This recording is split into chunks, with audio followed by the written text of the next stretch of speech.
Pinupuri nga si Bambi na napaka-gentleman daw at ngayon lamang ito nakita ng mga netizens bilang isang normal teenager. Ang sweet at nice raw nito at matalino pa kaya pinuri nila si Chris na maganda ang pagpapalaki nito sa anak. Puro positibo ang komento ng mga nakapanood sa anak ni Chris Aquino na si Bambi sa vlog ng anak ni OG Diaz na si Irene.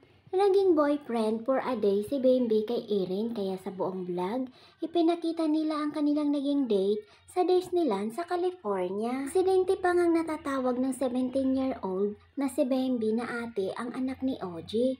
At dahil nga nagpapanggap silang magjowa, ang sabi nitong honey na lang. Hindi nga tumitigil si Bambi sa pagpuri sa kanyang first friend na nanggaling sa food family pa raw. Makikita sa vlog na sinusubukan nila ang iba't ibang ride sa theme park at nakaalala ito lagi kay Irene. Kapag napansin sa kanya ay diretso ang Tagalog nito at hindi raw gaya ng ibang anak ng artista na may accent pa ang Tagalog kahit legit alta pa raw ito. Kahumble at down to earth daw talaga nito. Nasaktan pa raw ang ibang netizen sa mga kumu-question sa gender nito dahil napaka-responsible raw nito na inalagaan ang nanay at kapatid nitong si Joshua na hindi madali para sa isang teenager. Kaya swerteng-swerte raw ang magiging karelasyon nito. Good vibes daw talaga ang vlog ng mapanood ng netizens at nakangiti raw ang mga ito habang pinapanood ang dalawa.